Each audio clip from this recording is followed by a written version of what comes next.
ये बताइए, असम चुनाव जो है वो लग रहा है जैसे सीएम वर्सेज पवन खेरा, एक अलग तरह का शब्दों का जो है बाण चल रहा है, लड़ाई चल रही है। नहीं, ये भ्रष्टाचार वर्सेज ईमानदार की बात है।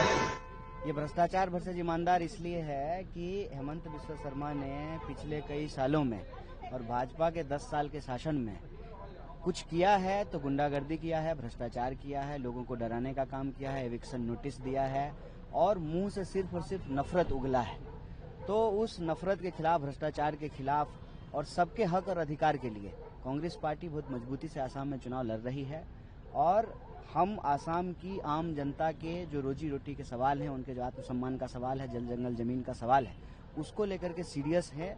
और हेमंत बिस्वा शर्मा के पास जो है कोई मुद्दा नहीं है। अब हम संस्कृति के ऊपर लगातार हमला कर रहे हैं और हमारा मानना है कि हेमंत बिस्वा शर्मा अगर चीफ मिनिस्टर बनेगा तो आसाम का भी वही हाल होगा जो मणिपुर का हाल होगा। लेकिन जेल भेजने को राहुल गांधी आते हैं तो कहते हैं सबसे पहला काम जो सीएम है इसे जेल भेजना है। सीएम पुलिस दिल्ली भेज रहे हैं कि पवन खेरा को गिरफ्तार करना है। वो कह रहे हैं पवन खेरा को पहले पेलूंगा, ऐसे शब्दों का इस्तेमाल हो रहा है। नहीं, वो तो खुद पिले हुए हैं ना, जो ऐसी भाषा बोलते हैं वो खुद पिले हुए हैं। उनको बीजेपी जो है उनके ऊपर मुकदमा किया भ्रष्टाचार के खिलाफ और बोला कि 2 काम करो, या तो जो है बीजेपी ज्वाइन करो या जेल जाओ। तो ये जो है बीजेपी ज्वाइन कर लिए। ये कहते हैं कि जो है दोबारा जन्म लेना पड़ेगा, तो दोबारा जन्म ही तो हुआ है ना अमित शाह के मदद से उनका। लेकिन जब एफआईआर पवन खेरा जी पे की गई है तो क्या ये आप मानते हैं कि जो क्लेम आप लोगों का है उससे इत्तेफाक नहीं रख रहे हैं सीएम? अच्छा, तो एफआईआर करने से क्या होगा? एफआईआर करने से सच्चाई छुप जाएगी।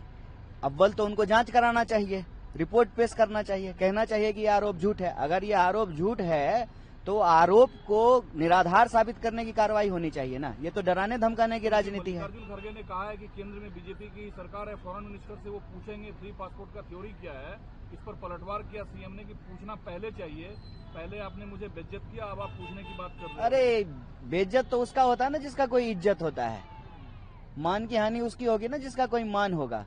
चीफ मिनिस्टर की भाषा आप देख रहे हैं, बेइज्जत वो खुद अपनी बेइज्जती करा रहे हैं। चीफ मिनिस्टर ऐसी भाषा बोलते हैं तो इससे जो है वो अपनी बेइज्जती कराते हैं, चीफ मिनिस्टर के पोस्ट की बेइज्जती कराते हैं। बाकी असम में क्या लग रहा है आपको? सीएम तो क्लेम कर रहे हैं कि 90 से 100 सीट हम जीतने जा रहे हैं। हाँ, उनको ज्ञानेश जी बताए होंगे अलग से, उनके पास अलग से आंकड़ा होगा।